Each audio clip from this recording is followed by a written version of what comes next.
everyone, this is Melissa, and I'm the talkative introvert. I got another INTJ episode for y'all today. If you're new to the podcast, my sister-in-law and I recently discovered that we are both INTJs and are loving all things INTJ related, and apparently so do you guys. So without further ado, let's get into the episode. Today I'm joined by Leah. I also call her Louie, so I'll probably use those interchangeably throughout the episode. But if you are new to the podcast, we did an episode in season 1 about INTJs, and that is actually my most popular episode to date. Oh, what? Yeah. Really? I think it surpassed 100 downloads already. Ah, sweet. I'm so glad that's my episode now. I think the fact that it's an INTJ episode really made it skyrocket. Yeah, I feel like INTJs really get into this stuff because we can't relate to anyone else. Yeah, I mean, the moment I found out I was an INTJ, I spent hours searching about what is an INTJ. Yeah, my whole life changed, honestly. Yeah. My whole outlook on myself and my personality and even other people's personalities just completely changed in a good way. Yeah, no, definitely. It definitely made me, I'm already self-aware because obviously that's my personality. Yeah, a little too self-aware to where it almost makes us a little crazy, I feel like. Yeah, definitely. So it helps to realize that there's other people like that. Yeah, it's nice to know that you're not alone. It really is. It helps a lot. Because even though it's the rarest personality type, that's still a lot of people. 2% of whatever the population of the world is still a lot of people. Yeah, you just have to find them. Yeah, I haven't found one yet, though, other than you. Yeah, I know. So I guess it really is that rare. I know. We get close, though. We get really close. There's a lot of INFJs, I feel like. Or ENFJs. Oh, in our family, yeah. Yeah. There's definitely a lot of my sisters. Blah, blah, blah. Yeah. Because my sisters are very, very close to us, but not exactly. Just the extroverted version, Anna's the feeling version. Mm-hmm. Something like that. Well, aren't they both NFJs, but one's E and one's I? Yeah, that's what it is. Okay. That's what I remember. Mm-hmm. Which makes total sense. 100%. I could pretty much guess their MBTIs. Sorry, I'm a little chilly. My hands are cold. Mine are too. Let's see. In today's episode, we're going to talk about INTJ misconceptions. And so we both have a list, and we're going to just go back and forth and read off our list. Yeah, we don't know what's on each other's lists. Yeah. So I picked my favorite out of, I don't say my favorite, I guess the ones that spoke to you the most. Yeah, exactly. I think the first one will probably have we'll have a very similar list, I feel like. I think so. Yeah, I wonder if we agree too on certain things. Yeah, that'd be interesting. I'm sure we will on most of them, but I feel like because we've explained before that you're INTJ A and I'm INTJ T, so I think it might be slightly different in some aspects, but still pretty similar. Yeah, I think so too. So who do you want to go first? You want me to go first? You can go first. It's your podcast. Okay. Hold on. I'm going to drink water because I feel parched.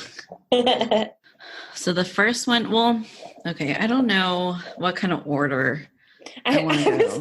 That's so funny because I was going to bring that up. I was just thinking in my head, I didn't put this in order and I should have. Because I don't know if I want to do the obvious or I don't know. Okay, well, the first one I feel like is everybody's first one because it's the one that you see everywhere. Yeah. And it's the most common. But the fact that we are emotionless robots. That's like what people write, emotionless robots. Yeah, And everything that I found. everywhere. Yeah. So that's the first one. And well, obviously no. Yeah. Like yeah. I don't know. What did you think when you saw that one? So with that one, yeah, I mean, I feel like we're incredibly emotional people. We just don't project it as well. Also, I think it goes with like how, like, because this is all about like decision making, like MBTIs. I feel like it's all about decision making. And the best explanation that I've heard is for INTJs, when we're presented with a dilemma or some sort of time we have to make a decision, instead of leading like with our hearts and our emotions, we want to lead with oh my God, someone's calling me right now. Hold on. It's my mom. Oh, geez. Bad timing. And it went through my computer. But anyway, so instead of making our decisions with our emotions and our heart, we tend to go more the logical route, even if we don't really want to. Because I've definitely felt this, where I'm like, I feel a certain way about something, but I don't want to act on my feeling. I do my best to act in the more logical, rational sense. Most of the time. Doesn't always happen that way, but most of the time. Yeah, I totally get that. Yeah. And that piggybacks on a lot of like mine on my list. Like it leads to people thinking that we're sociopaths, which I think we've talked about that a lot. And like we're always the villain, or we're bad people, or even dangerous. When I was researching this, one of the first things that came up was like, are INTJs dangerous? Or why are INTJs dangerous? I was like, what? Yeah, I kept seeing that. I was like, that's a thing? Apparently. And I'm like, don't worry about me. Yeah, I'm more worried about you. It's so sad. I was like, I can't believe that it's that much of a thing that it showed up on Google. Yeah, it's like the most asked question or whatever, or one of the most asked questions about INTJs. And it's like, do you think I'm going to murder you? Or like, I know. I don't understand this. I'm very much not dangerous at all whatsoever. Yeah, and I'm not a sociopath, even though sometimes I kind of feel like it, but I'm not. Yeah. But like, so along with the emotionless robots, another thing to like add to your point is that it's very internal. Like, oh yeah, all my emotions are very internal, and so we just look like we're emotionless, but inside my head there's like constant turmoil, and there's just constant battling with myself back and forth, and it's just, we just don't show it outwardly, but inside my head I'm exploding. There's like a volcano constantly erupting. I like to equate it to my mind is like Jupiter. You can't really tell what's going on, but there's 1,000,001 storms going on in there. But it looks very cohesive and like, beautiful. It's like, it's pretty. It looks, I don't know, smooth. Like everything's just mixing together, but no. There's thunderstorms all up in there. I like that. Jupiter. It's like Jupiter. Yeah. It's exactly how it's like. I love Jupiter, so. That's funny. Okay, what's on your list? Okay, let me see what's a good one to start with. Okay, an interesting one. So I got some of these from a video that we were just talking about when we first got on this thing. It's by a YouTuber that I like, who talks about INTJ stuff, and specifically like female INTJs, because she is a female. So it's super easy to relate to. And I almost always agree with every single little point that she makes in her videos. And so she had one on misconceptions, and one that I found that was interesting was a misconception is that we're fast workers, which I didn't I get that on found, my list. yeah, I found that interesting because, INTJs are all about efficiency. Mm-hmm. And I've always felt that way even before I knew that was a thing for INTJs. Like, we're always about efficiency. I'm always trying to do things the most efficient way possible. And I know you do that too. Mm-hmm. But when I think about it more, I'm like, I'm really not a fast worker Mm-hmm. at all. And the biggest reason why is because I think too much. And she talked about this too, because she's the same way, where I think too much about something and I plan too much, that I'm spending all this time thinking and planning exactly how to do something that it just doesn't get done. Or it takes forever for it to get done. Yeah.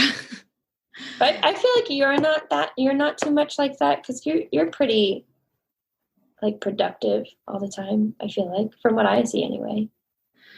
Yeah, it depends. But I understand that part about like planning and Yeah. planning too much, because so a great example actually, because I just took up a certain area at work. Mm-hmm. It's funny. So I am now the liaison, or like the point of contact for process improvements. Mm-hmm. And Oh. I love it. I love process improvement. That Like, actually sounds very fun. yeah, it's a really great thing that all organizations should have. But anyway, so I took that up. I actually volunteered to take it up too. Like, I wanted to Of do course it. you did. I was like, yeah, process improvements. We all need that all the time.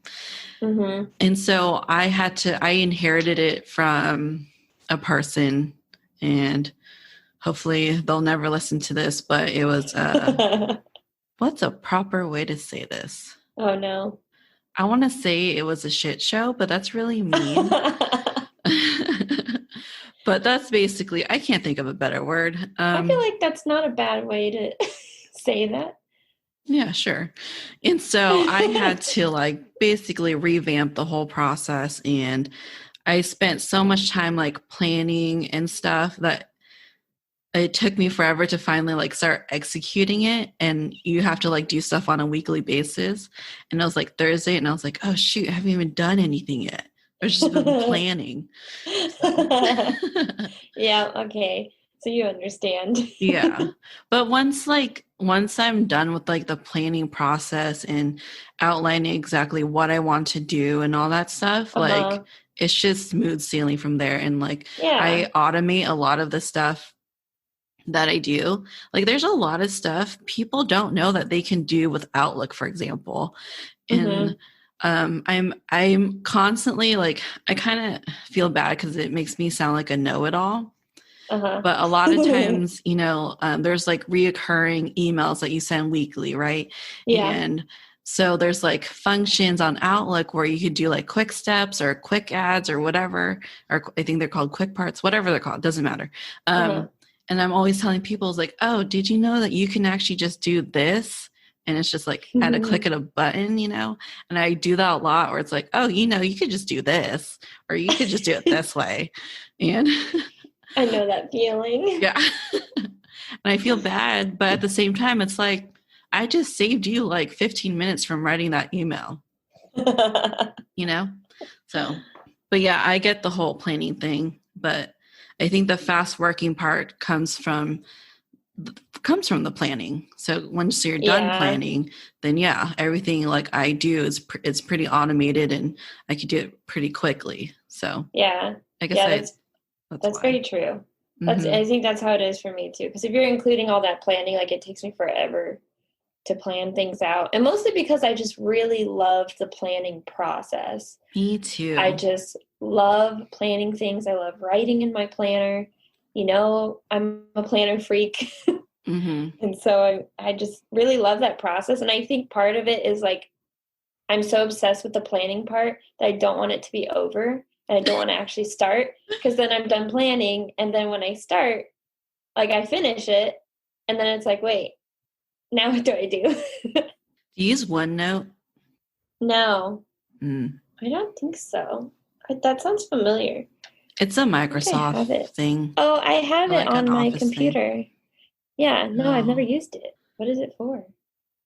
It's solely around note taking, but there's like a million ways you can write notes, and you can make task lists and to-do lists, and they actually have like the little squares where you can check them off. Oh, that's pretty nice. But I have to write everything down. I have to write. I can't computerize it for some reason. I just have to write everything down. I get that. So this is probably not efficient, but I do have a notepad and my pencil and a pen. I don't know why I have both. I think it just depends on what I'm feeling. And oh my God, I do the same thing. Because I have a special pencil. It's a special Tombow monograph pencil. And then I always have my G2 pilots. Yep. Preferably in a 0.38, but right now I have a 0.07 because that's what I found. Oh my God. Oh, I would die if I had the 0.7s.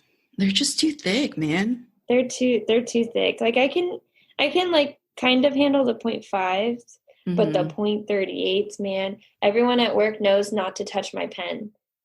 Everyone at work took it. So I'm stuck with these stupid like 0.07s. It's just it's just too thick. See, I was so crazy about it that people know not to touch my pen at work because I freak out if it goes missing. It happened today, actually. I was like, oh my God, I can't find my pen. And my coworker's like, oh my God, someone stole Leah's pen. Because, I don't know how it is in Virginia, but the 0.38s, I have to get them ordered. They don't sell them like at the store because they usually have like the 5s and the 7s. Yep. So those are like special. Yeah, they're gold. Yeah. I have to special order them too. I mean, just through Amazon, but still. Oh, Jet Pens is a good one. Jet Pens? Mm-hmm. I don't know if I've ever used Jet Pens. They're a good pen store. I think you'd really like that website. Oh, it's a pen store. Ooh, I should look them up. Mm-hmm. Anyways, what were we talking about? What was our... being fast workers. Oh. Okay. I think we covered that. Yeah, I think we did too. So it's your turn now, right? Yeah. Okay, so fast workers. I'm trying to think of like what's a good flow. But that's pretty smart.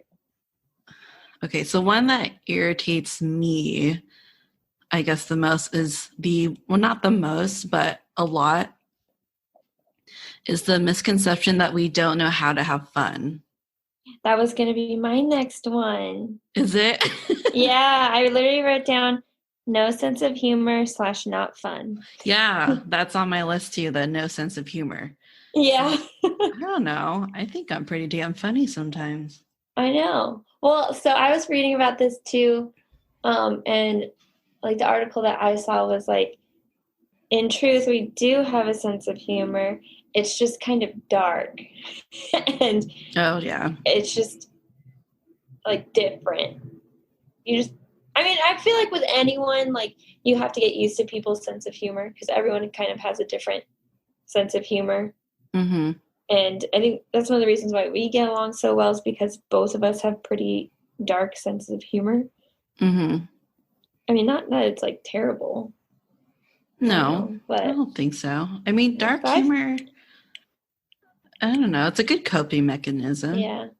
Like I feel like we can be fun. It just has to be the right time. Like I have to be in the right mood, and it's just not as common for me to be in the right mood to do certain things like going out and like drinking or something like that.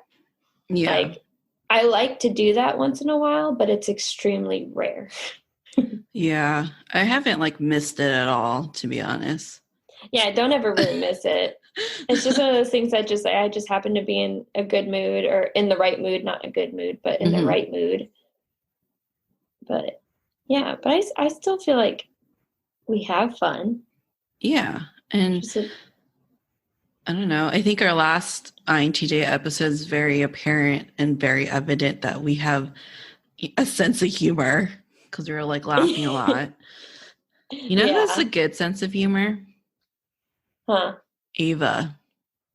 Oh, she does. Her sense of humor is very dark, and it's funny because it really like it scares the rest of the family. Yeah, it does.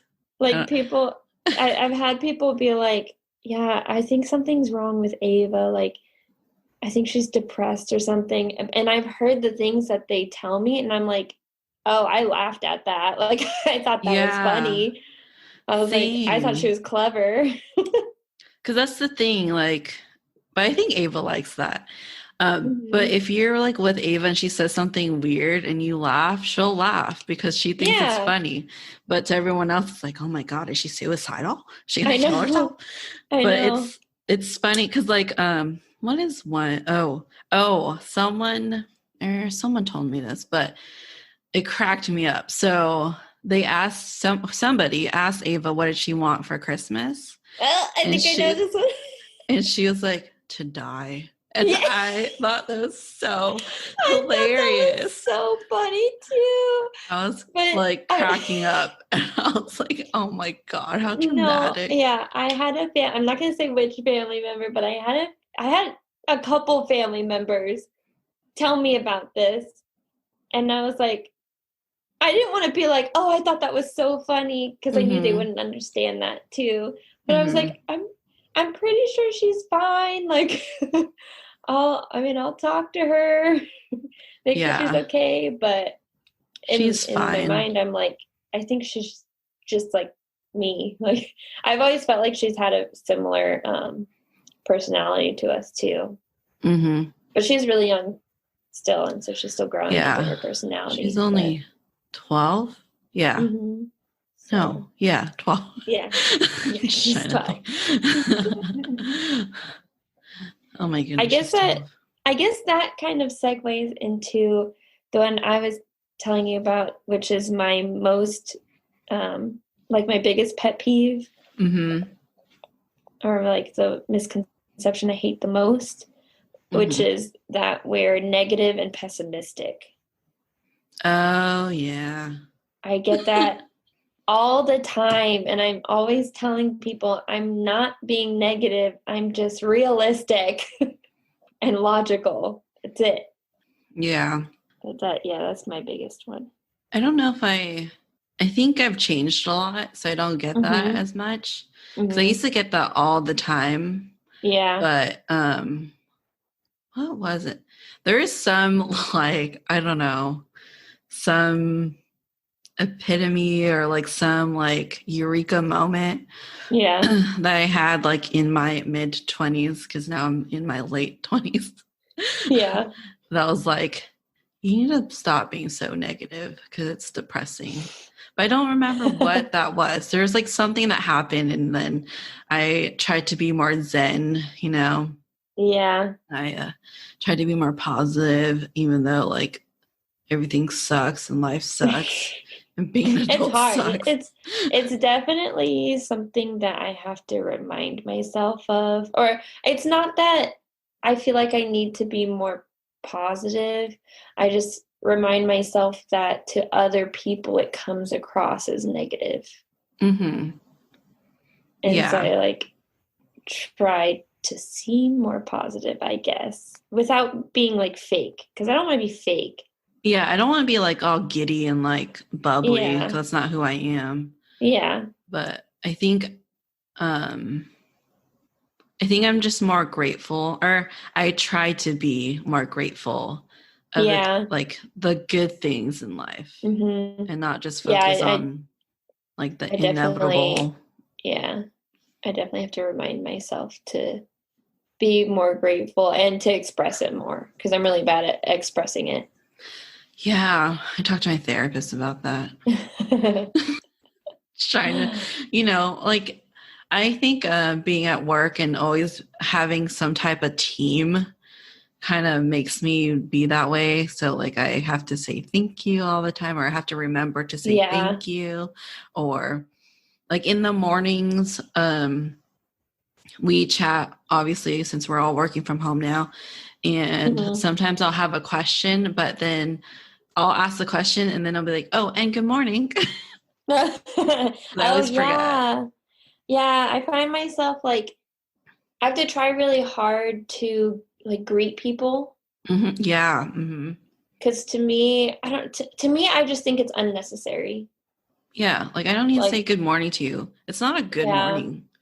It's like, cold. I know, like in the at work, because I'm always the first person to get to work because I have the key and I'm the receptionist, so obviously I need to be there earlier than everyone else.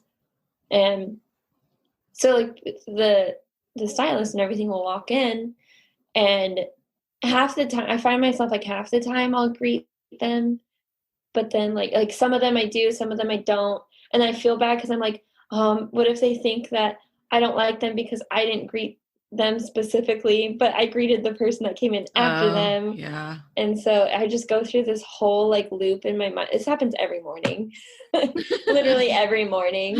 And I'm like, I missed one again. So I try really hard to make a point of greeting people in the morning. And I'm really good in the beginning, but then like as more people come in, I'm like, I missed one. Yeah, the receptionist is like considered the worst job for INTJs. And that's what I am. It was so hard to get good at it. Like I really, really hated being a receptionist. Like my first probably year of doing it. And now I'm like 4 or 5 years in now. 4.5, 5 years in. And now it's like hard. Yeah, now it's gotten easier, but I definitely have my days where I'm like, oh man, I don't want to talk to people today, but I have to, and I have to be nice. I have to be like bubblier, like, yeah. Yeah. Because when I worked at the yogurt shop, I had to like obviously greet everybody because you're the only one working there. And then like if they're like the only people or the only family in the store, then you have to like chit chat and be like, oh, how's your day? It's another hot one out there. And like, man, it must be good to have a froyo on this hot summer day. You know? That's exactly what you sounded like, huh? I tried to like be chipper about it. I am very good at being fake at work. Yeah, no, you have a good customer service voice. I've heard it. Yeah, and it's at a higher octave too for some reason. It's just so high pitched. Mine's probably like 5 octaves higher, and my voice is already at like the highest octave it can go. I know. I don't know why. That's like that's the go-to. My voice gets really high pitched. Yeah. My customer service voice. It's weird. It does. It gets really small too. I think people kind of like that. They gravitate towards that. So maybe that's why I do that. I don't know. Oh yeah. I feel like I've gotten pretty good at it. Yeah, I think so. Yeah. Like I remember in the beginning of my job when I first got there, people tell me all the time, like, oh, you're so nice to the customers, or the clients, you're so like, I don't know. They always say that I'm really good on the phone too. I'm like, I really hate talking on the phone. I really hate it. But you always get like compliments about that. Like I remember when you worked at Chipotle and like just even the salon here, like you always got good, what's it called? Like reviews, I guess. Yeah. In reviews, like Leah's friendly and Leah's approachable. I got that through school too, surprisingly. Oh, really? That's good. I guess. Throughout school. I mean, it was pretty quiet. I guess in elementary school, I don't know. It was a little bit different, but yeah, I guess I'm just really good at faking it. Fake it till you make it. Reals. Okay, what did we go through? We are not emotionless robots. We do have humor and we do have fun. And then we're not all pessimistic. Yeah. Oh, and okay, so I guess this kind of goes hand in hand with the pessimism, whatever, you know what I'm saying. Yeah. But the misconception also that we're arrogant and we're jerks. I knew you were going to say that because that's on my list too. Well, mine says like self-centered. Yeah, which is like, Which yeah, is kind of, it's arrogant. similar. Yeah. Yeah. And I don't know, like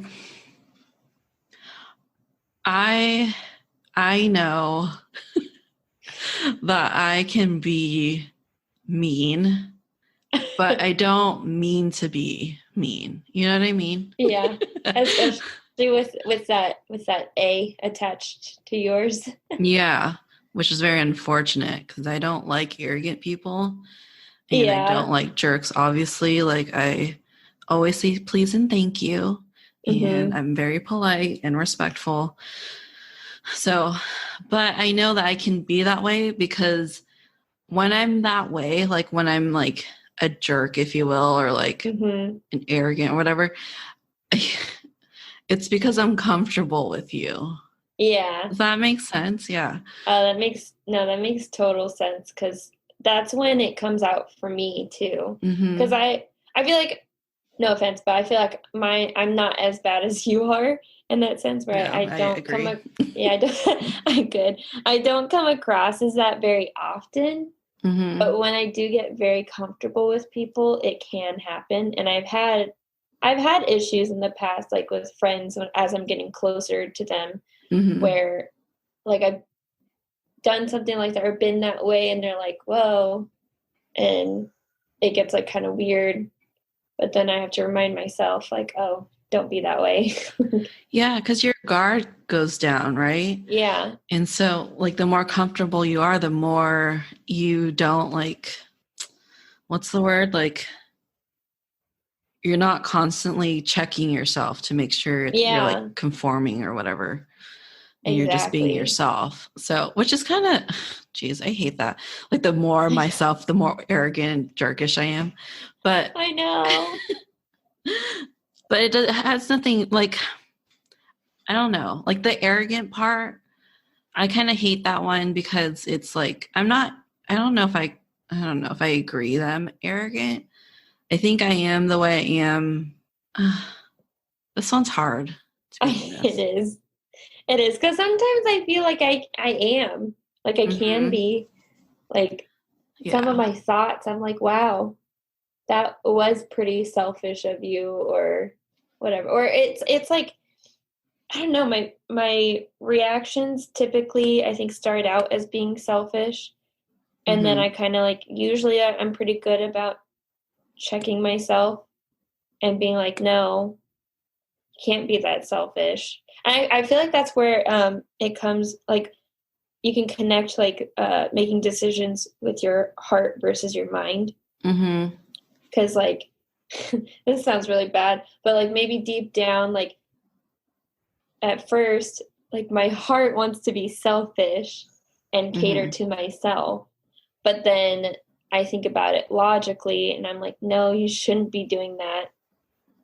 That's not what should happen. So then I go into the more like logical direction, or I try to. Yeah. I agree that's definitely like has to do with our decision making and our logical and like rational thinking, because like my arrogance comes out a lot. I don't know if Bailey still listens to the podcast, but it kind of comes out with Bailey sometimes. Yeah. Because I'm just so comfortable with her because she's like my best friend, and like I do truly feel like I can just be myself around her. And I do feel bad that I do that. But some of it, it's like I think sometimes I give advice when no one's asking for it. Oh yeah. Because That's hard not sometimes, to do. yeah, because like there'll be times where like not just Bailey, like just like Casey too, and you, like people I'm close to, if they're having like some type of hardship or whatever, I want to tell them how to do like something a certain way because it's proven for me to work. Yeah. But like I need to remember, like just because it works for me doesn't mean it works for other people. Yeah. Yeah. So I think that's where kind of the arrogance comes from, but it comes from a place of love, like I'm not just saying things just to make myself like puff up myself and like make myself look better than you. It's more of like, I just want to tell you this. I'm trying to help you. Yeah, exactly. Like I'm telling you this because I want you to, live a more fulfilling life or a better life or something, more efficient, whatever. So it's not arrogance. It's just the way we, I guess, express it seems arrogant. That's funny because that's something that I've realized fairly recently too. Oh, yeah. And so I've been watching myself with doing that, like giving advice when you like shouldn't be. Or trying to fix people's problems that you don't need to fix. Like, because I know for myself, like if I complain about something, I'm not necessarily asking someone to fix it for me. Sometimes I just want to complain. Yeah, exactly. And I need to remember that other people do that too. Yeah. Yeah. And I do that a lot. You know me. Yeah. I love to complain. I really do. Like I try to. Yeah, I really do. I'm not like a Karen or anything. No. The stereotypical Karen. Like it's more of like behind the scenes, I just really love to complain.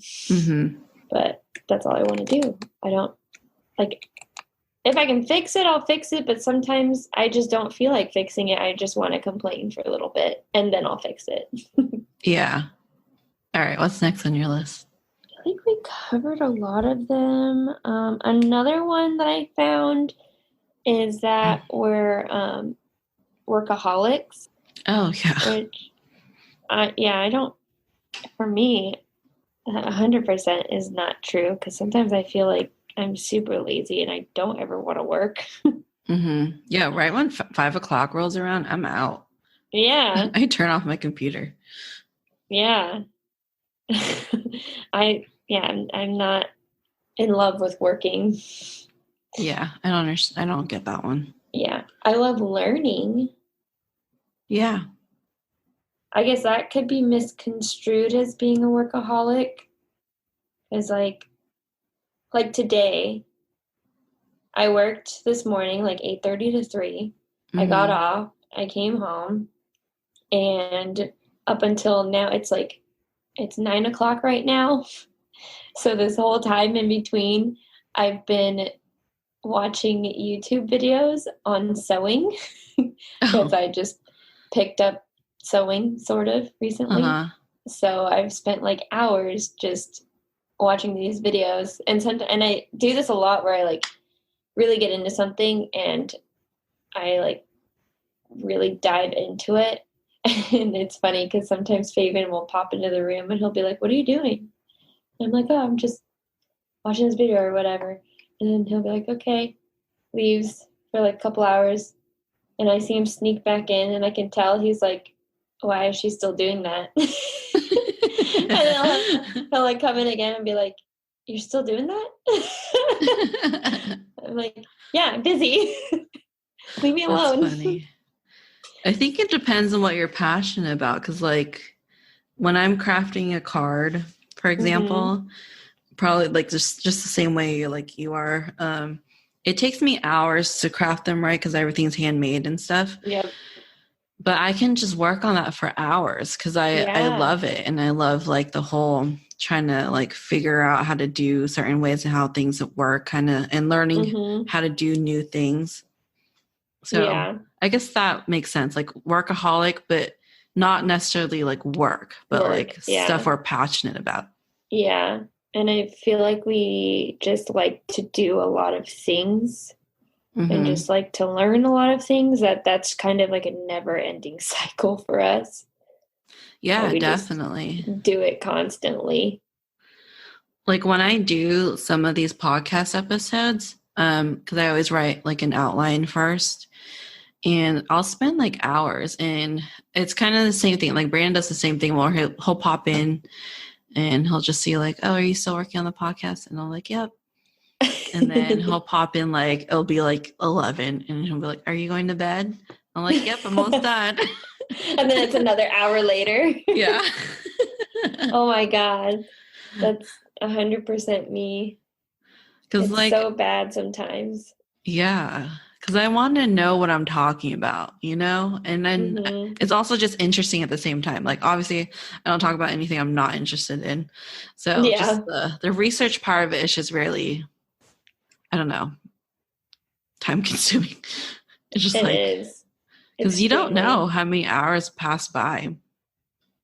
No, not at all. When you're that into something, and I have this like weird thing where I feel like I may have talked about this before, but I can't, once I start something, if I stop, I more than likely will not pick it up again if I don't finish it right away. Yep. Or it will take me forever to complete it if I just stop.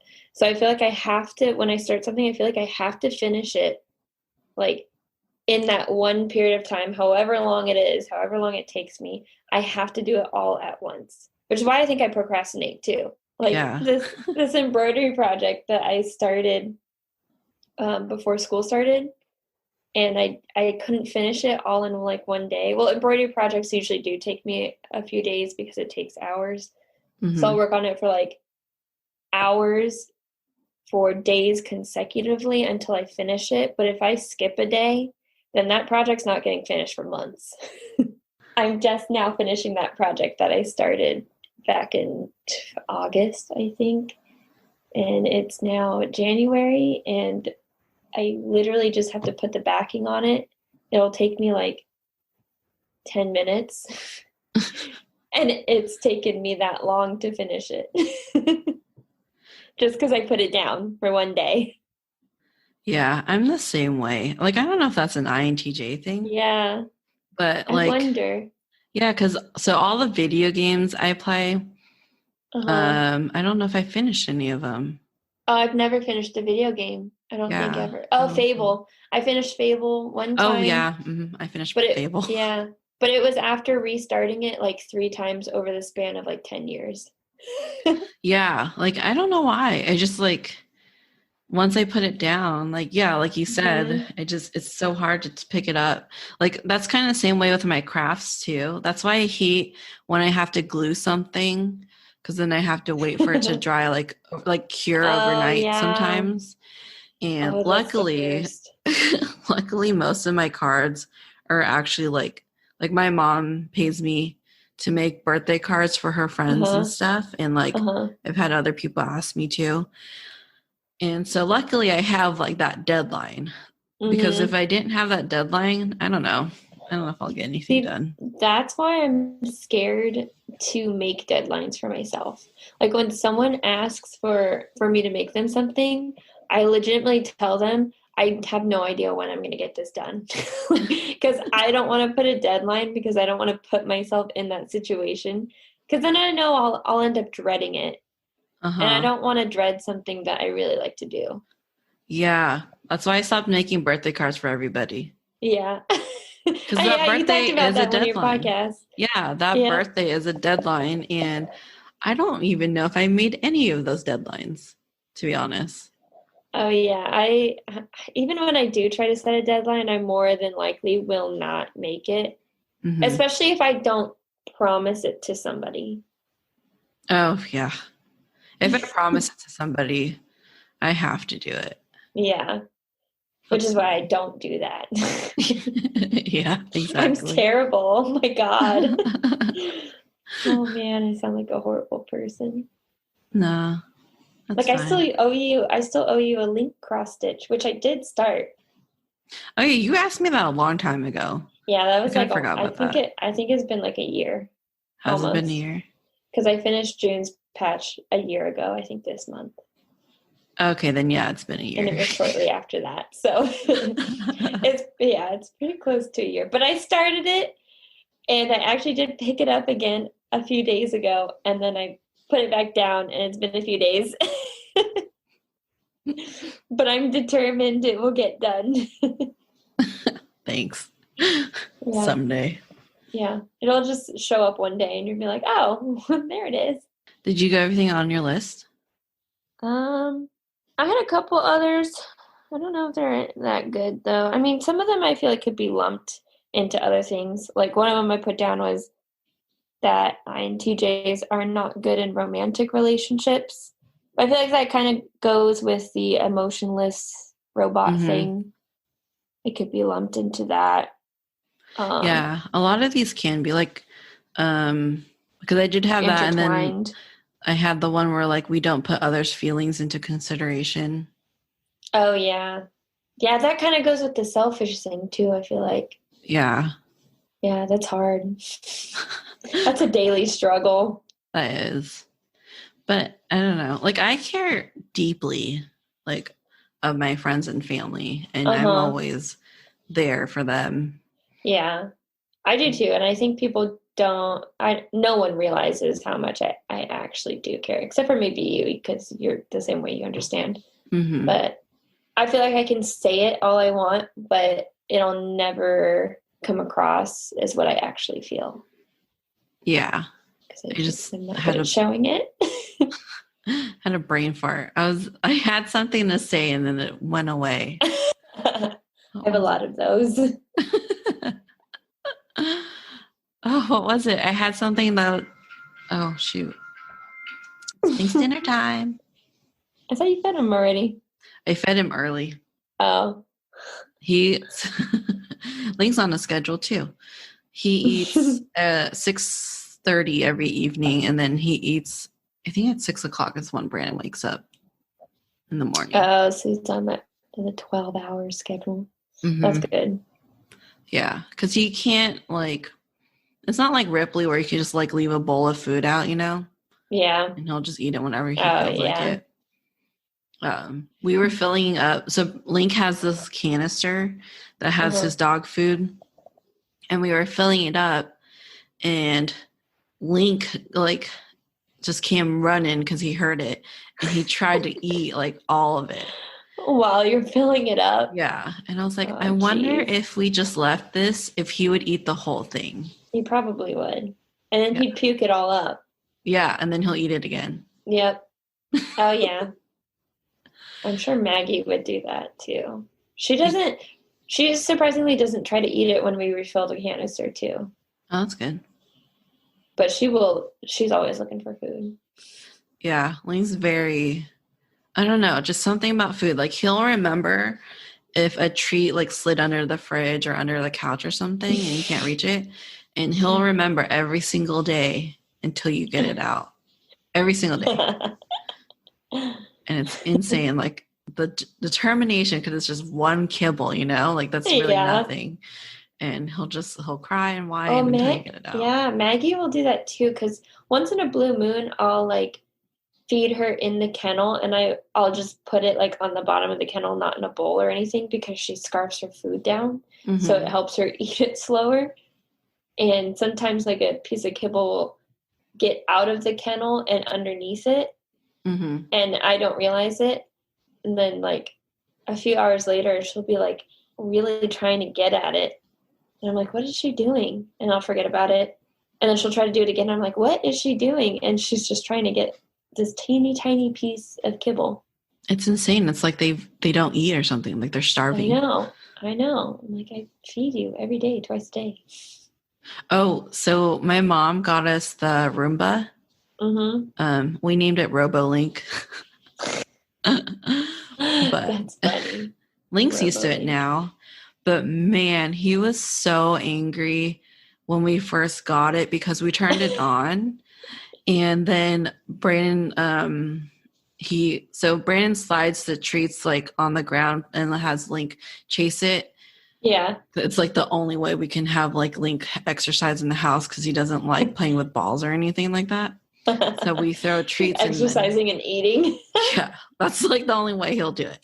Because he doesn't play outside either, you know? Like he just does his thing and comes in. Like he doesn't, I don't know, whatever. Link's lazy. So bougie. Yeah. So anyways, Brandon was doing that and the Roomba sucked up his treat. And it was so funny because he like froze for a second and stared at it. Like he was in disbelief or something or shocked. And then he just started barking at it like crazy. And he was just angry. Oh my God. So funny. He's like, dude, you stole my treat. He was not happy about that. Oh, poor He would Link. not stop barking at it after that. Because he was fine. That's He was so finally funny. getting used to it. Yeah. That happened. Jesus, Link. His face, it was just like utter like disbelief. Oh, I love dogs. They're so funny. So funny. Right. Well, did you have any more? Okay, I think we went over most of them. Oh, we didn't go through this one. So I found this like obviously in my research, and it said something that so I found it in a forum. Like someone posts, it's like kind of like one of those Reddit things, and someone asked like, "What are the INTJ misconceptions?" And someone wrote that people think we're just naturally smart and didn't work for it. Oh, yeah. And I was like, oh, that's a good point. Yeah, I hate that one. Yeah, I absolutely hate when people think that I didn't work for something. Like if someone thinks I'm spoiled or it was just like given to me or like I didn't put in the legwork, you know? Oh yeah, but I hate when like people will say, "Oh, I couldn't go to college because I'm just not good at it." And they're like, "Oh," and they'll tell me like, "Oh, I'm not like you." And I'm like, "School never came easy to me." Like, yeah, I get straight A's, but it's not easy. Like, and I don't know, I don't understand how they don't see that because of all the times that I've missed out on things because I'm studying or like have to go to class or something, and I've missed out on so many things because of it. And they legit tell me like, "Oh, I can't go to school because I'm not like you. I'm not smart like you." And I'm like, what? Yeah, I don't understand that. It's because like all you got to do is try. Like, yeah, it's not going to be easy, but you just have to do it. Yeah. I never understood that. Like, I don't know. Because college was hard. Yeah. College is so hard. Like, I High was in the school was library hard. a lot. Yeah. I thought high school was really hard. Yeah. Well, no. High school wasn't that hard for me. Oh, it was so hard. I just Well, you remember took more honors classes and stuff than I did. I literally took every single honors and AP class they offered except for like, I think one AP class I didn't take that I could have, maybe. But I definitely took all the honors classes. And it was not easy. I felt so stupid in them. Because they're hard. And like the AP classes, I feel like were probably harder than actual college classes. Oh, 100%. That's why I think high school was harder for me than college. Yeah. The college is still hard, but I would much rather keep doing college than go back to high school any day. Yeah. They made it hard for no reason. High school was just easy for me because I dropped out of all of those like honors classes and stuff. My dad was not happy about that. But the moment I realized that one, we're too broke to put me into any school other than a state school. And two, I'm not going to have money to put myself through that and to move out to like, wherever DC or whatever I wanted to pick. I realized like, why am I working so hard if I'm just going to go to state school anyways? So I dropped out. Classes. that was actually my biggest regret after high school. Like after my first year of college, my biggest regret was taking honors and AP classes because it didn't mean anything. Yeah, it really didn't do anything at all. So like I got out of like one English class in college for my AP credit, but like it really did not matter at all. Like no one cares that I took honors this and that and AP this and that. Like it has never mattered in my college career, especially because like for the same reason as you, we didn't have the money to send me to a high-end college or university and where that would have mattered. Yeah, exactly. So, for all you broke kids out there, just have fun in high school. Seriously, though. Don't do honors, don't do AP. I didn't do anything in high school, and everyone has all these like funny stories or like just fun stories, which I mean, I did have a good time. I had a lot of great friends and stuff, but there were definitely a lot of things that I felt like I missed out on, and I could have done more or had more like different experiences than what I had. Yeah, definitely. But whatever, I'm here now. I try not to regret anything. I like where I'm at now, so. Yeah, I definitely like where I'm at now too. Like I do miss college just for the learning aspect and the environment, but not for like the actual work, like doing group work and homework and all that stuff. Yeah, but that's why I'm so excited to graduate so that I can just take college for fun. Yeah, I think when I retire, I'll probably do like college classes just for fun. Yeah, that's one of my biggest dreams, actually, is to just take classes that I want to take because I haven't been able to take classes that I want to take because I'm trying to finish my degree. Because it's free. Like, you don't actually have to enroll. You can literally, like, we used to have, I don't know if you have it at your school, but we used to have, like, old people just come, but, people just come in and sit down. Oh, really? Like, in our class. And they'll just, like, as long as there's an open seat available, like, they'll just sit in the class and just, like, learn with us. And it's completely free because they didn't actually sign up and they're not an actual student. But they'll just let you just sit there. Yeah, it depends on the teacher too, obviously. That's cool. And like how, what's it called? How full it is. Yeah, how full it is. Well, I will definitely be doing that in the future. Yeah. And I was like, oh, that's cool. Because after obviously like the first couple of weeks, people start to stop going to class. And so there's more room. It's like half the class is left at the end of the semester. Yeah, exactly. If that. I hated the professors who actually checked attendance.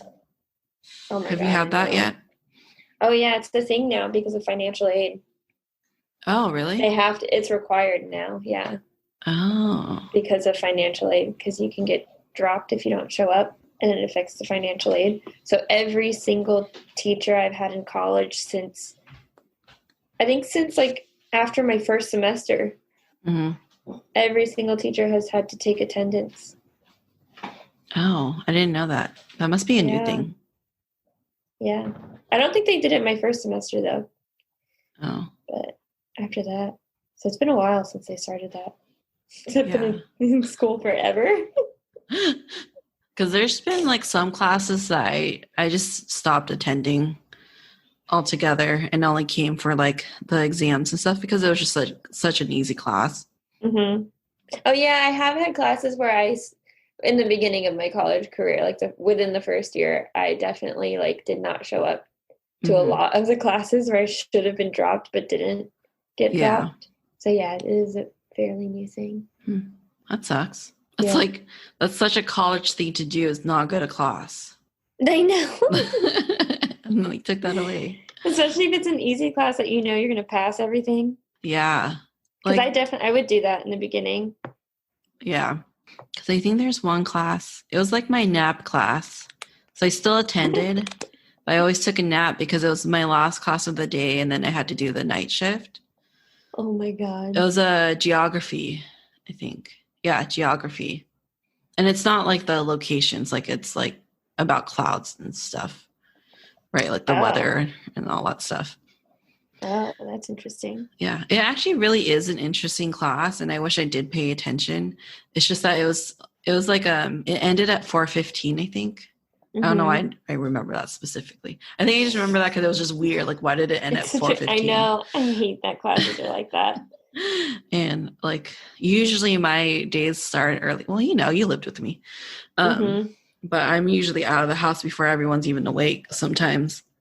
So I'm just like tired by that time. So that was like my nap time. And I got a B. So Oh my God. Yeah, I think I fell asleep in almost all of my classes. It's hard. Oh man. Unless We're it's a great really role models right now. Oh, and Ava listens to the podcast. Oh God. Ava, don't fall asleep in your classes. Or if you do, just make sure guarantee it's an easy A class. Yes. Oh man, I've slept in classes so often, because I can't have caffeine. Yeah. And I'm just tired all the time, naturally. Yeah. I don't know. College is like, unless it's, so if it's like just the GE classes, right? Mm-hmm. I didn't take any of those seriously. I only took the ones where it actually mattered for my major. Yep. Seriously. And those are the ones that are actually interesting anyways. So I would have paid attention anyways. But all the GE ones, like as long as you get a C, no one cares. Yeah, all of my GE classes, I took them all online. I hate doing online if it's like a class I really need to learn something from. Mm-hmm. But all those classes I felt like didn't matter. I took them all online. Easy A for all of them. It's so dumb, to be honest. Like, you just sneezed. Is that Brandon? Yeah. That was a gnarly sneeze. Gonna be in the audio now. It definitely is. Thanks, pitter patter. Mm-hmm. I was like, the first thing you do when you come in here is sneeze. He's serious. Yes. What were we? Oh, college. Yeah, that's what we were talking about. Yeah. No, college. Jeez. We really ran on a tangent there. Yeah. It's just, I wish I could talk to my early 20s self. I know. Like with the things you know now. Oh, Ava, soak this different. Yeah. I know, and it's annoying because like I hate being that person that's like, oh, enjoy it now, because I remember when I was that age, I was like, oh, I hate when people tell me that. Yeah.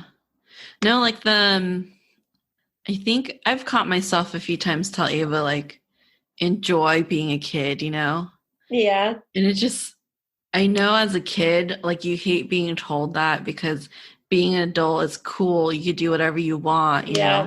No one can tell you when to go to bed or to brush your teeth or whatever. You truly don't understand though until you are an adult. Yeah. And Brandon was saying like recently how he even said you'll understand when you get older, and he knew and that's the dreaded phrase. Exactly. I was like, oh, now I'm old. Now that I said that. I hated hearing that as a kid. I hated it. And now I find myself wanting to say that to people younger than me. Because they won't understand. And there's like no other way to say it other than like you'll understand later. I know. Even my coworkers who are like in their 20s or a little bit younger, I'm like, I try so hard not to tell them things like that. They make me feel so old sometimes. Because I forget. I still feel like I'm like 21, like 2021. And then I work with my coworkers who are like 20 and younger. And I'm like, there is a big difference. I'm actually 25. And there is a huge difference in just those 5 years. Yeah, it's crazy. Like, just in the span of your 20s, how much you grow, you know? Yeah. Yeah, it's so weird. Is that how you felt when we were hanging out? And I was like 18 and you were, what, you're 4 years older? Well, I'm going to be 29 soon. And you're 25. Well, you're going to be turning 26 this year. Yeah, so only 3 years. Yeah, 3 years. No, that's definitely how I felt about like you, Casey, and Garcia when we were living together. I was like, these children don't get it. They don't understand. Yeah, I definitely see that now. Yeah, I felt pretty old living with you guys, to be honest. Because you guys were like new. Oh, yeah. Yeah, we had just moved out of our like parents' houses. Like, I mean, I had only been working for a year, 2 years maybe. No, I think it was only a year because I moved out when I was 19. I didn't get my first job until I was 18.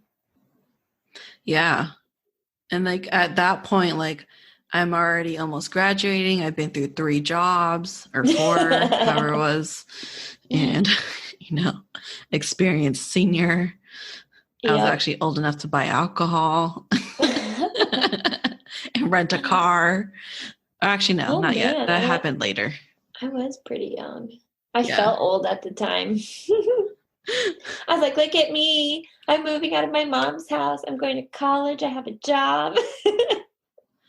I think that's why a little bit like we were like easily irritated by you guys too. And there's I'm sure. Yeah. Because I'm easily irritated by people who are younger than me, and I hate being that person, but it just happens. Mm-hmm. Like there's definitely been times where like obviously we've argued before and some animosity back then. Mm-hmm. And I definitely like looking back, it was definitely the age gap for sure. Yeah. Now that I hated that was the reason too, because I feel like I would get told it's because I'm young, mm-hmm. or something along those lines. Yeah. Like I knew it was because I was younger, and it would like really irritate me because I felt like I was more mature than my age. I don't know. Mm-hmm. I don't know if I actually was. I mean, I wouldn't say I was like immature, but I mean, I probably wasn't as mature as I thought I was. Yeah. I mean, you're definitely more mature than the average person your age. I think that's just kind of comes with the INTJ personality and like the introvert personality. But definitely not at the level, obviously, as we were, because we've moved out at 19 or 18. Yeah. 18, 19, something like that. And we were already like in our mid-20s by the time you guys moved in with us. Yeah. So, but it's better now. Yep. Definitely better now that you're old and married. Old and married. Oh, jeez. I'm not mad about it, though. No, definitely not. We're definitely going to have this conversation like in our 30s and then 40s and then talk about like how naive we were at 30. Yeah. Oh, that's so weird. It is weird.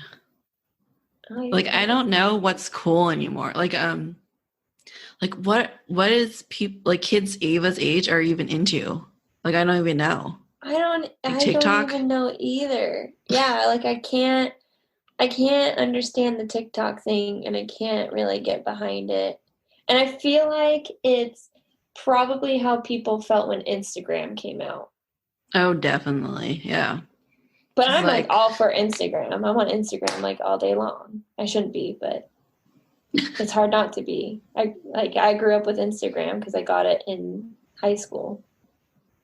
Yeah, I don't understand TikTok either. And I like had it, and then I was really confused because it would just like automatically play a video. And I was like, what? And then it would just go to the next video. And I was like, what's happening? Why does it keep going? I get so confused too. I'm always like, what's the point of this video? Yeah. I'm like, why can't I just pick the video I want to watch? I know. So confused. I finally like downloaded TikTok like maybe a month ago. Mm-hmm. But I'm never on it. I never go on it because I refused. I refused for so long because I was like, no, I don't understand this garbage. It's stupid. And then I don't know why I downloaded it. Because people keep sending me like videos of TikTok. And it wouldn't let me, at a point, it wouldn't let me open them until I got an account. So I was like, great. Right, now I have to get an account to watch these stupid videos. So I got it for that. Because Ava will send me things through TikTok. And so I want to watch the things she sent me. But then I'm like, I don't know how to use this. So I'm never on it unless someone sends me like a TikTok video. Yeah, I deleted mine because I think I only had it for like a few days. And I was like, this is so frustrating. I hate this. And I just deleted it. It's so chaotic. It is. It's like constant. I mean, I guess that's what people talk about, right? Like kids nowadays need constant Yeah. stimulation, not simulation. And that's exactly what TikTok is. There's an unlimited amount of videos and it just keeps going and going, Yep. whether you want it to or not. Yeah, one day I did get stuck on it, and because the videos just keep going, so I was just like watching them one after the other, and I guess I was watching them for so long that a video came up that said, "Hey, you've been scrolling for a while. Why don't you take a break and turn your phone off?" And I was like, "Oh my God!" Like TikTok has these videos placed in there, so when you've been on it too long, one of those videos will pop up and tell you to turn off your phone. And I was like, this is really bad. Yeah. So I don't touch it now unless someone like sends me something, and that's it. Yeah, I don't. Yeah, don't get it. Yeah, but I can't understand how to use it because things randomly pop up. It's not like Instagram where you only see the things that you follow. Yeah, but Instagram now has that weird, like you can either click view older posts or it'll go straight to like these new posts. Do you notice that? Like the upgrade? Nice. I don't know if I've seen this yet. Oh, I feel old. And then there's like, they changed the buttons around. And so now it's basically like TikTok. There's like a part of Instagram that's basically TikTok. Oh, the reels? Yeah. Yeah, I try to kind of avoid that a little bit too because that gets a little chaotic. Yeah, because it's like the same formula. Yeah, because there's like reels, there's the IGTV, and then there's like the regular videos that people post that are neither of those things. They're just a video. And then there's like the photos.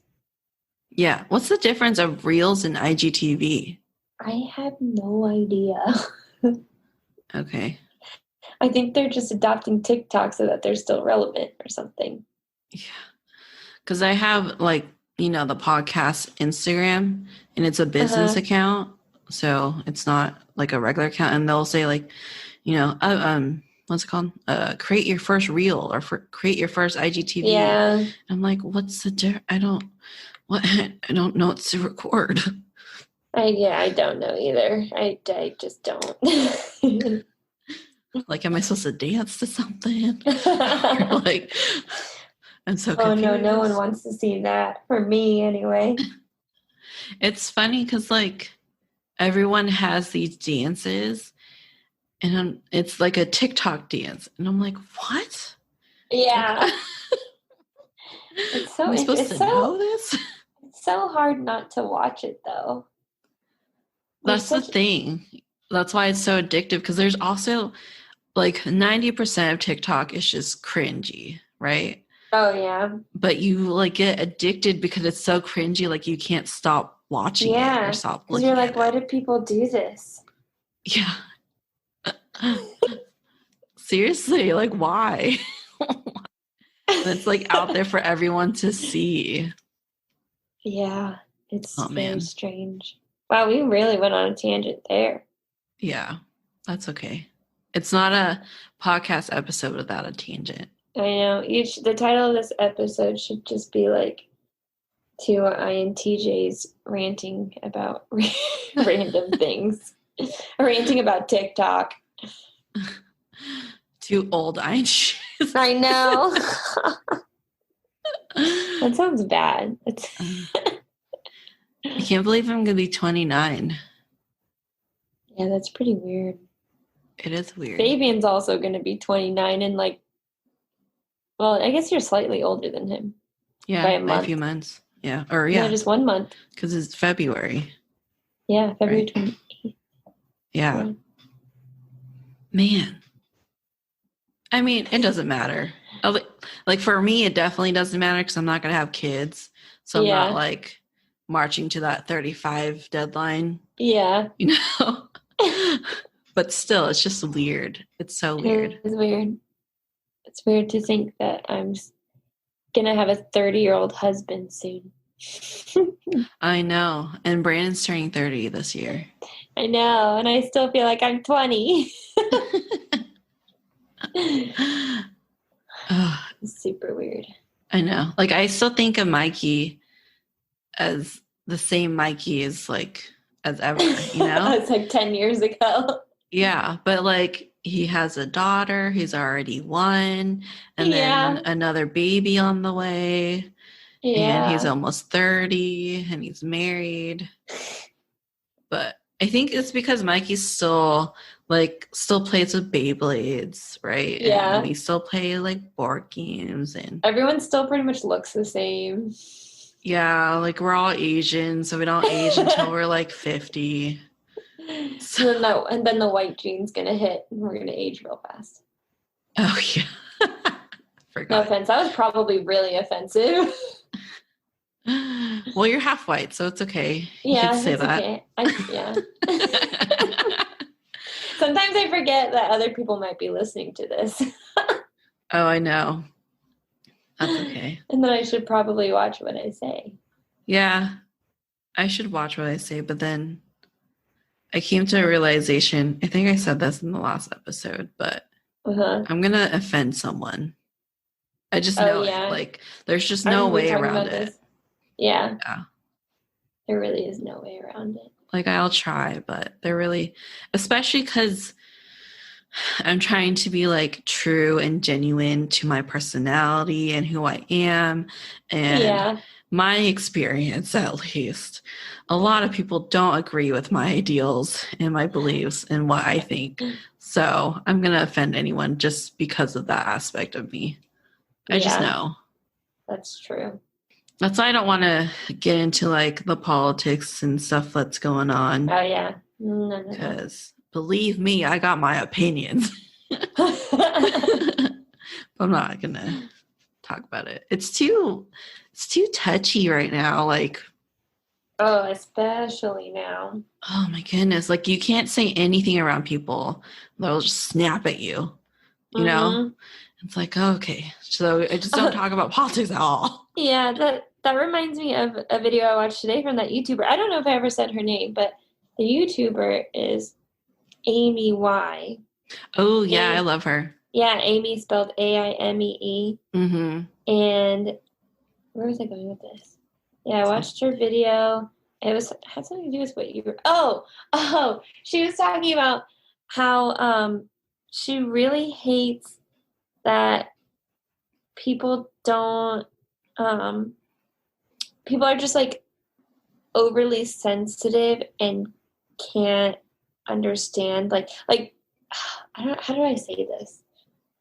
How INTJs just come across as being harsh and cold-hearted and stuff like that. Mm-hmm. Because like people are just like too sensitive. Yeah. And just can't understand like our personality basically. Yeah. And they get offended easily by it. And she's like, I don't care. Like, if you get offended, that's your problem. I was like, oh my God, that's hilarious. That's true, though. Like, I don't know if it's just something that's now, like it's a now thing, like this generation or whatever. But people are so sensitive. Like, so sensitive. And it's insane. That's why I can't talk about anything around anyone sometimes. Yeah. Like I prefer just to be to myself. Like, yeah. I thank you to Casey. She taught me how to mute people on Instagram. So you could like mute so you can mute people on Instagram, like their stories or their posts or both. And because I'm friends with some family members and friends who are just so emotional and so like I don't know, like too much for me to handle. So I just mute their stories because it's very hateful. I'm just like, I can't handle it. It's too much. We don't have the same ideals, but I still love you. So I'm going to still be friends with you, but not watch your stories. I'm going to mute you. Yeah. Just for now, you know, until like, because this happens every 4 years, right? Where everyone's in a hubbub about like who's going to win. Then after a while, people kind of just forget, you know, like, it's really sad, obviously, like the whole BLM stuff, right? How like everyone's on Instagram and everyone had like the black square and everyone's like gung ho, like, yeah, blah, blah, blah. Yeah. But then it like started to fade away. And that just happens with every single movement and every political, like every presidency. It's like really hot and heavy. And then all up and down. Yeah. And then it dissipates. And then it's like, oh yeah, remember when we used to like post a black square on our Instagram page? Yeah. I'm reminded by it, like when I'm like randomly stalking, I don't know, like a celebrity or something, and I scroll through and I see the black square. I'm like, what is this? And I click on it. I'm like, oh yeah. Yeah, that happened. Yeah. So I'm just waiting for it to, because it just happens every time. Like people are so passionate about it at the moment, but then eventually people just succumb to whatever happens, which is really sad. That's a really sad statement. Like I'm sure our ancestors like Susan B. Anthony and Martin Luther King Jr. would be really upset that we just forget about it later. But when we have all this information and all this like freedom of passing around this information, however free that is now, but so it's too much. Like everyone's so sensitive about anything and everything, and like it's to the point where I feel like I can't even say anything. Yeah. That's why I just avoid a lot of those conversations. Unless I know for a fact that the other person has the same ideals as me, then it's a little bit easier to talk about it, which is not really like super healthy because you're supposed to talk to the opposing side. But I just generally try to avoid most of it. Yeah. For me, everybody's the opposing side. So no one has, other than Brandon, like no one really has the same ideals that I do. Exact. Yeah. Because I'm not, but like either Democrat or Republican, obviously, like I mentioned that. And so it's just, and I can't talk to either of my friends who are one or the other, because then they just, I don't know, they get all heated and angry about it. And it just gets uncomfortable and awkward. Yeah. And I frankly just don't care enough to be that heated or that angry anymore. Like I used to kind of, but then I'm like, well, I'm not going to go out and do anything about it. So there's like no point in me being this. Politics is not my passion. It never will be. So. And I'm silent about it. Like I don't post all that stuff on social media. Like, like I just vote for whatever I vote for. No one needs to know what I vote for. I'm just going to vote for whatever I believe in. Yeah. And then I donate to whoever. Yeah, exactly. So like you can be supportive of whatever political affiliation you want to be supportive of without telling the world, you know, or like without being so out there and outlandish about it. I think that's the introvert talking. Yeah, that's true. Because the people who do post are usually extroverts. Yeah. No offense to them.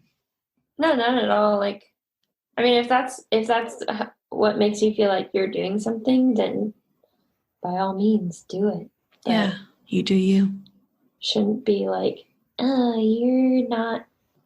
you're a bad person because you're not posting left and right about it. And I hate that. I know. I hate that. Like during the whole BLM part of 2020, what is it? Someone put a post like, if you're not sharing or spreading the word on like social media, then you're choosing to stay silent and not be part of the movement, or you're against like colored people because you're not sharing the word, or blah blah blah, something like that. And that pissed me off because like I don't have to be like posting, because that's not me, that's not my, like that's not my personality, that's not who I am. And you're telling me that I need to change my personality just to show that I'm supporting something or not supporting something. Like, no, like I'm going to do the things I think is right, regardless of social media or not. Like, I totally agree. Yeah. Oh, that made me so mad. I was like, I'm a person of color. Like, don't tell me what. Yeah. You know what I mean? Yeah, that was so annoying. I've definitely seen so many posts about that, and I'm like, Yeah. I'm not gonna feel bad because that's just not how I do things. So yeah, I do things there's silently. yeah, exactly. Silent warrior. Yeah, definitely. People. Mm-hmm. Oh, that's why I don't go on social media that often. Yeah. Or like, yeah, like most of the things I follow are just like craft pages or Yeah. something that doesn't have to deal with current events, basically. Mm-hmm. Yeah. Mine's all like legitimately just like gym workouts, embroidery, some sewing, and then like friends and stuff. That's about it. Yeah, that's about And it. yoga. Oh, yeah. I haven't done my yoga today or yesterday because I didn't have time yesterday. Doing today's after this yoga. I need to make dinner still. I haven't eaten. I had 2 apples and peanut That's butter. better than me. I had to have a pizza. You're lazy today. That's why I have to do the yoga. I bought an apple slicer. Oh my God. Because I eat a lot of apples. To make things more efficient. Yeah, it's like one swipe, you know? You just push it down. Yeah. It's honestly the best thing ever. I love it. I use it all the time. Your apple slicer. Yeah. Like, it's seriously the best thing I bought this year so far. Well, I mean, it's only 8 days into the year, so yeah, that's true. Not as sad as it sounds. Because I was thinking one day, because I was cutting out my apple, and I cut up pieces for Link too, you know, so we could eat an apple together. Yeah. That's why I always have 2 apples, and it was taking me forever, and I had a meeting, but I don't know. I always get, like, during my lunch, I always end up doing something and then doing that for a long time instead of actually eating lunch or making myself a lunch. Yeah. And so I was trying to quickly, like, cut up the apple, but I didn't want to cut myself. And then I made a little pieces for Link. And then I was thinking, this is so stupid. Why does it take so long to cut a damn apple? Then I realized I was like, wait a minute. There's apple slicers. So I bought an apple slicer that day. That's an INTJ thing right there. 100%. It's so frustrating because I don't like eating the apple. I have to slice an apple because I don't like eating the apple because then it's like sticky and then the juice gets on your hand and then you can't touch anything. It's stupid. Then you're down one hand. It saves like cleanup time, slicing time. Like, how much more efficient can you get? Exactly. Best purchase ever. You guys, if you eat apples, get an apple slicer. Too bad I don't eat apples. I eat bananas. Oh, but those are easy. Yeah, bananas are efficient. Maybe that's why I like them so much. True. You just grab one and go. I just can hear tell Link. Them to go out. Go out. Linkus dinkus. Anyways, that's why I hate oranges.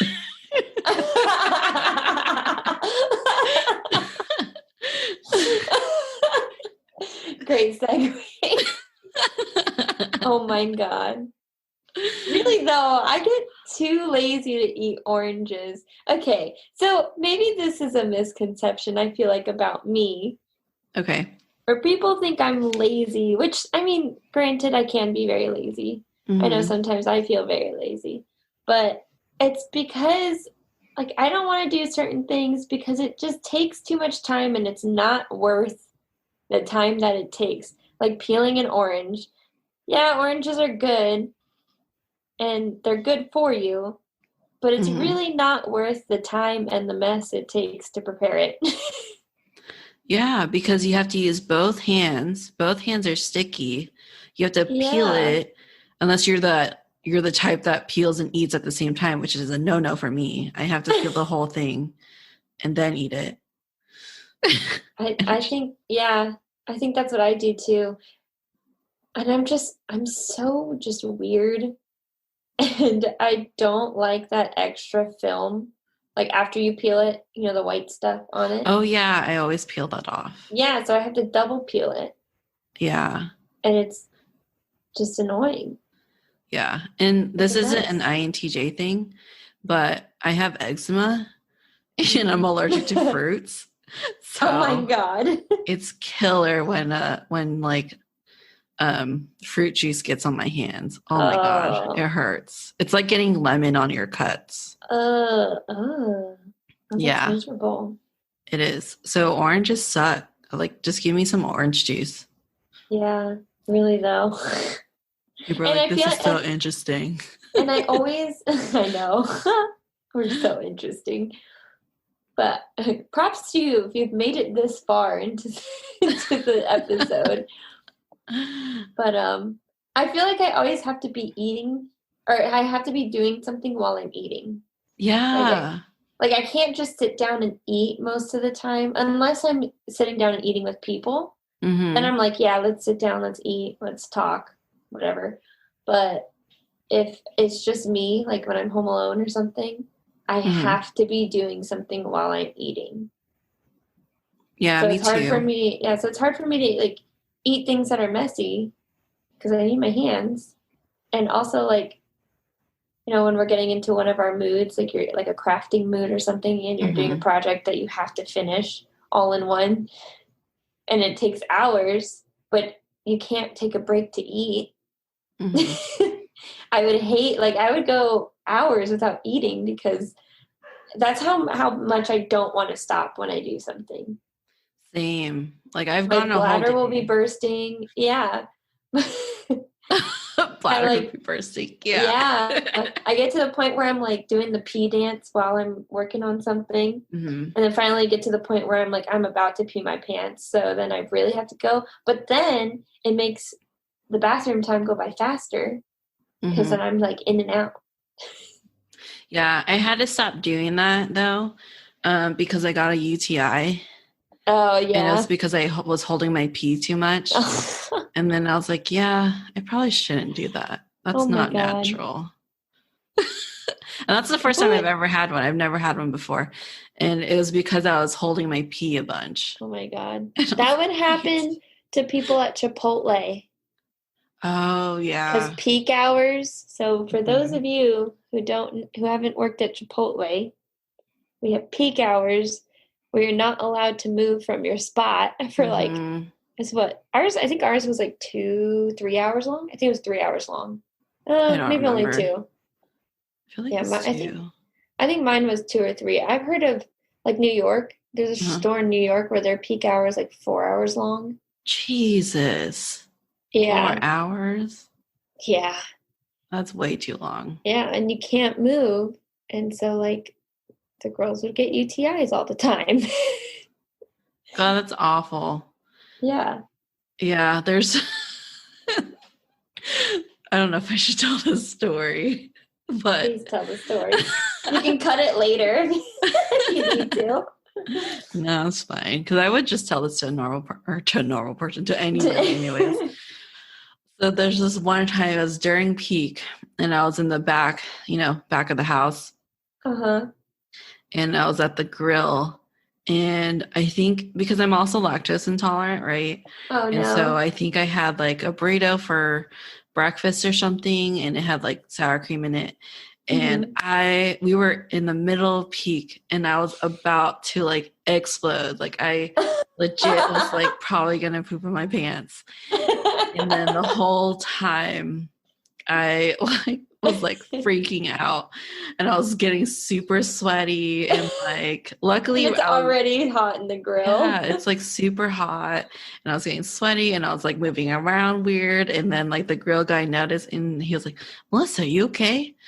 I was like, no. I was like, "Can you finish cutting up this chicken so I can go to the bathroom?" And he was just cracking up. And then the moment he said yes, I just put it down and I ran to the bathroom. Like I booked it to the bathroom.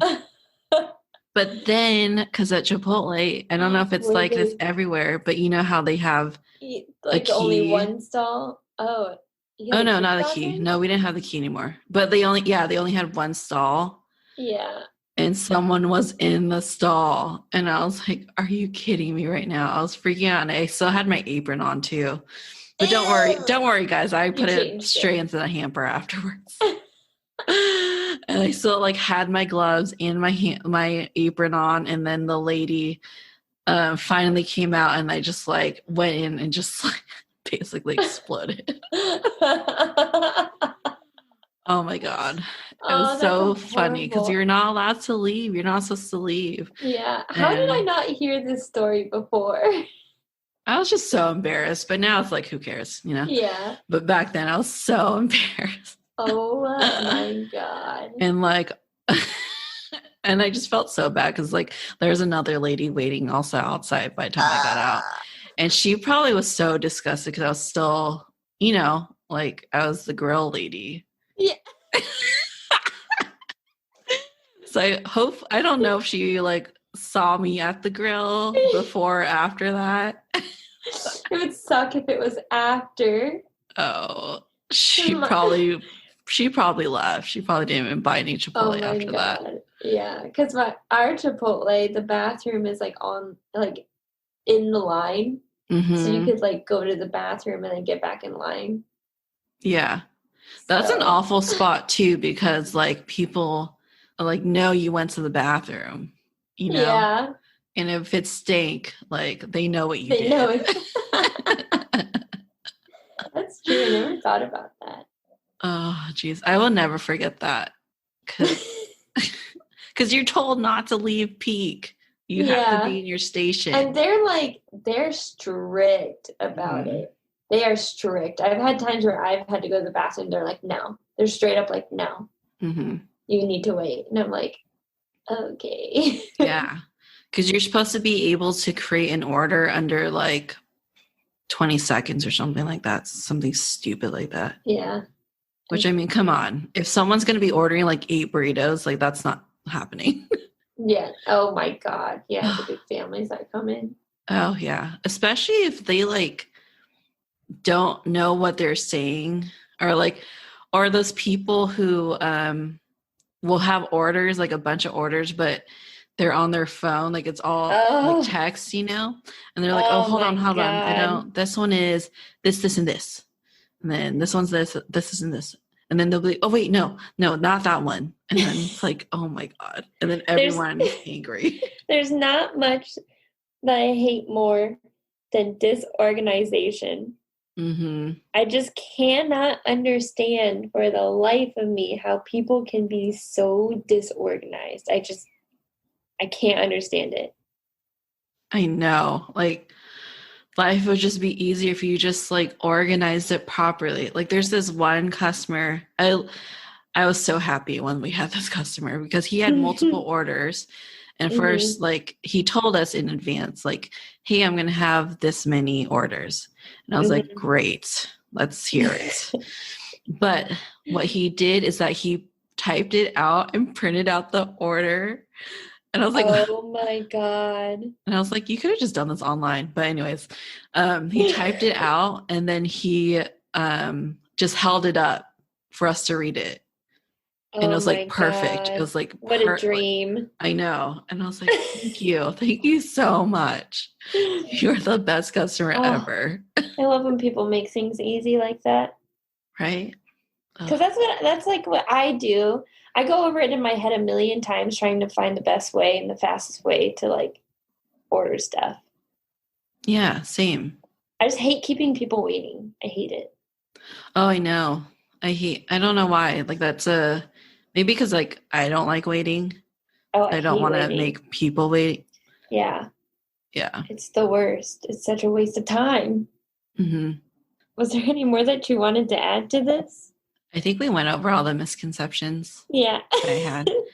I mean, I had like the psychopath, sociopath, but that's kind of the same thing with the emotionless and not. Yeah. Yeah, I think I did bring that one up too. Yeah, we talked about it already. No, we're not murderers. And yes, we can read emotions, just not as well as the average person. There you go. That's the gist. Yeah, exactly. Nope, that's it. INT. Did you have anything else? No, I think that is all from me. Cool. Well, thanks. Thanks for going on the podcast. I really like doing the INTJ episodes. I do too. They're so much fun. They're my favorite. I mean, we've only done one. This is the second one. Obviously, people love it. Yeah. Oh, that's the thing I was going to bring up. So, you know how I made a joke earlier that like people think this is so interesting, like sarcastically? Oh, yeah. So someone on Facebook reached out or commented or whatever you do on Facebook. Yeah. And was like, I didn't think this episode was boring at all. Like, or those parts of the episode was boring at all. I actually related to everything you guys said. Oh. I was like, yes, thank you. Oh, that makes me feel so good.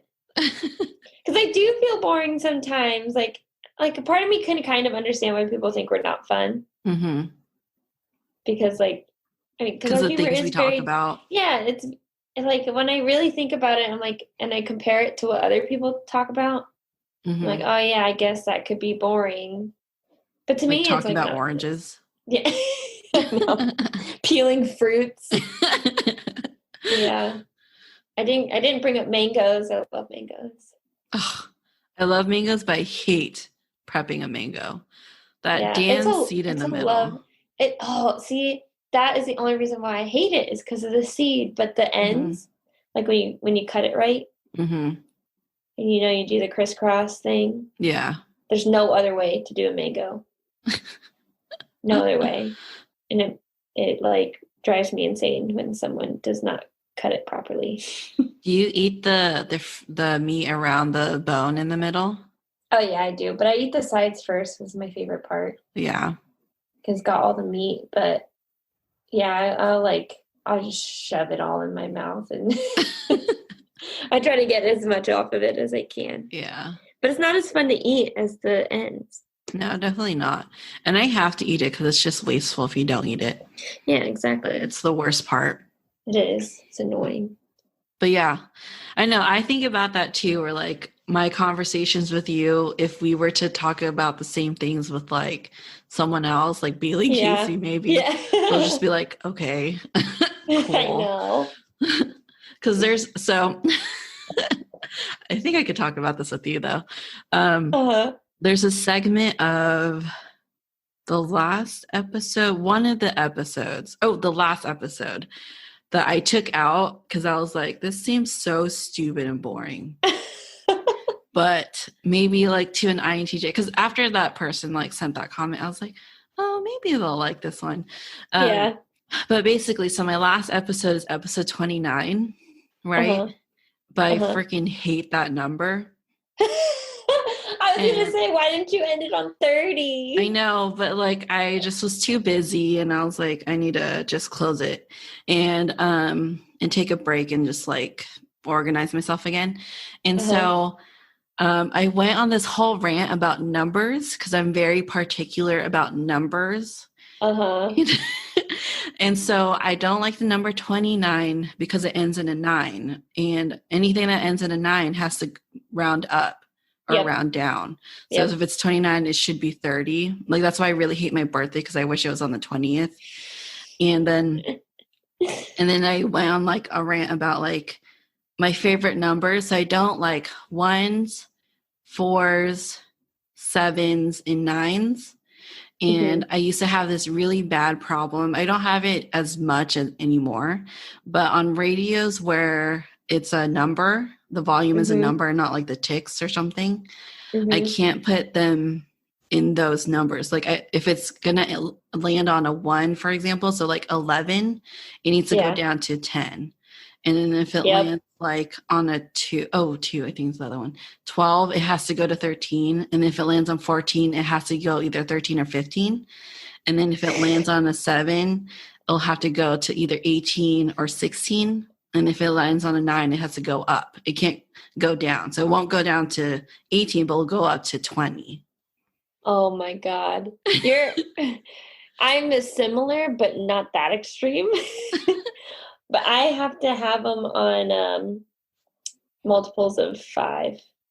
Yeah, that's a big one too. Like it has to be multiples of 5. I don't know what my reasoning is behind those. I think they just have to be like divisible by certain numbers. Yeah. Like my favorite number is 36. That's random. See, mine, you're going to hate this. My favorite number is 11. Oh, see, no, actually, if they're doubles, it's okay. If it's like 11, 22, 33, that's fine. Yeah. Oh, man. Yeah, and you know why I like the number 11? Why? Because truly the number 1 is my favorite number, but I feel like that makes me sound selfish, so I say it's 11. Oh, my goodness. That's funny. But really, I think number 1 is the prettiest number. Yeah, I think that's why I like 36. It's voluptuous. Oh, you've told me this before. Yes. I don't know if I've ever told anyone. Yeah, I guess think you have told me this before. And I do, this is bad. I like the number 69 because I like that they fit together like that. Mm-hmm. Yeah, me too. I just hate the connotation behind it. Yeah. But yeah, I don't know. I deleted that whole segment because I was like, who's going to care about how I feel about numbers? Me. It's equally as weird. I think, isn't Brandon the same way? No, I don't think so. I feel like he can put I feel like he's weird about the volume thing too. I'll see if I notice that next time. Ask him because I'm pretty sure he can only put it in numbers that are divisible by 5 also. Yeah, because I get really depressed when the number below is too low and the number above is too high, like the volume, because like it just makes me so depressed because I was like, it's too quiet, but then it's too loud. Yes, I hate that. I hate it so much. And I always max out my volume on my phone and in my car, so it's just like maxed. But the max volume in my car is 63. Oh. Why? Why is it 63? Why isn't it 60 or 65? And it's so annoying. See, I don't like the number 65 because I want it to be 66. The 60s is a weird one. So weird. That's so weird. But I'm a lot better now. Like I like exposure therapy. So I would put a volume at like 14, for example. 14 specifically, I remember 14 because that was the one I started with. And I just kept it there.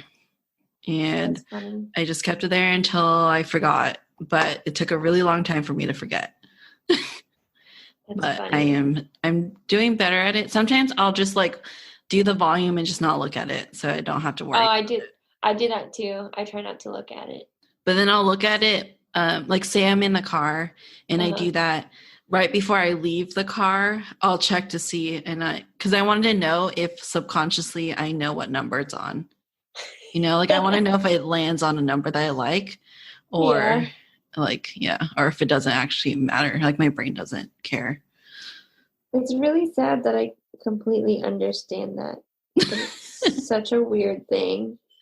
Like I don't know if that's like a mental thing. Like is that like an OCD thing or like I don't know. I don't know if that's. I mean, it doesn't affect my way of life in any way, so it doesn't matter. Yeah. But I'm just curious if that's like a mental thing or like I want to know why, because I don't know why. I know. I don't know why either. And why numbers? Maybe because they're easier to control. It's got to be a control thing.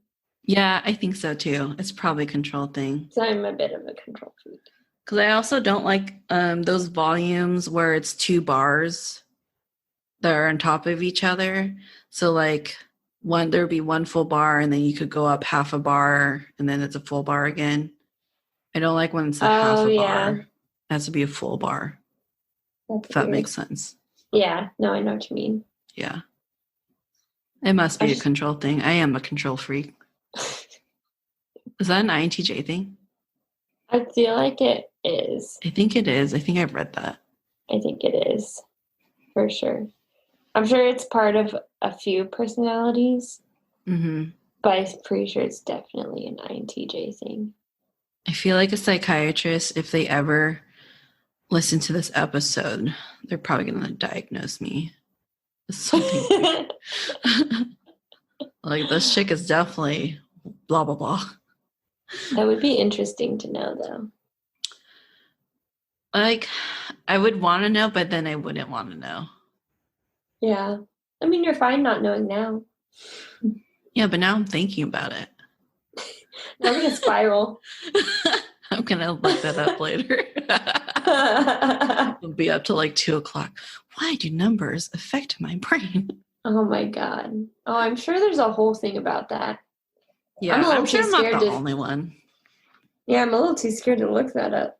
Why people are so particular about numbers. Yeah, sometimes I purposely don't look something up because I know I'll obsess over it. Yeah, that's true. Well, for way too long. I don't know. So I don't know if I talked about this in my body dysmorphia episode, but my psychiatrist asked me, why do I need to know whether I have BDD or not? I feel like you did mention that. Oh, I did? I can't remember. I honestly don't remember what I talk about anymore in the previous episodes. But I think it's it's a justification that I'm just crazy and I'm not actually ugly. Does that make sense? Oh, yeah. Because if I don't have BDD, then that means that I am actually hideous. Whereas if I had BDD, it's just my brain telling me that, and it's not true. Yeah, that's so sad, but it makes sense. It is sad, isn't it? Yeah, but I never actually went to get diagnosed or anything. Yeah. So at the end of the day, it also doesn't matter. Yeah. Because regardless of whatever happens, whether I am diagnosed or not, I just need to come to the realization that I'm just gonna be in this flesh and bone and can't really do anything about it. Either way, you have to deal with it. Yeah, you just have to accept that that's how you look. Because I am not gonna be getting no plastic surgery. I am too broke for that anyways. Yeah, and I could never because I can't willingly put myself in that much pain. Yeah, it's an unnecessary risk. To me, obviously, to other people, you do whatever you want to do. But to me, that's an unnecessary risk to go under the knife. Yeah. I've heard some horror stories about that. Oh, I know. Oh, it's scary. Ugh. Yeah. Anyways, so I'm pretty sure I was trying to end the episode half an hour ago. Oh, yeah. That sounds about right. Typical Filipino goodbye. I know. God. If you want to say bye at a Filipino party, say bye an hour before you're going to leave. Yes, at least.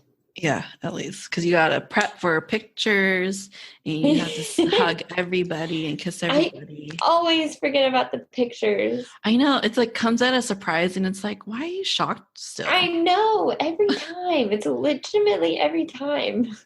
Oh, geez. I never remember. I always know I'm going to have to say bye to a million people and give a million hugs and kisses and stuff. But I always forget about the pictures. And then there's always, I have a checklist in my head of who I said goodbye to. Because you can't say bye to someone, but not the other person, you know? Oh, yeah. See, I've learned to pick a handful and then just disappear. Yeah, there's been times where we just disappear. Yeah. Yeah. They're mostly drunk anyways, so it doesn't matter. That's very true. They're not going to remember. It makes it a little bit easier. We just have to always say goodbye to your mom. Oh, yeah. Oh, definitely. And then that's it. Everybody else is usually drunk. Or Joanne. Joanne's not always drunk. Yeah. You know, the sober people. The kids. The sober people will notice. Yeah. Okay, well, goodbye. Okay. Hope you enjoyed that episode. I'm sure to have Leah on here for more INTJ episodes in the future. If you enjoy what you hear and want to stay up to date on the show, please follow me on Facebook and or on Instagram. You can also check out my website at thetalkativeintrovertpodcast.com. All the information will be on there as well as in the show notes. Please help support the show by sharing it with your friends and family. Thanks so much, and I'll talk to you guys in the next episode.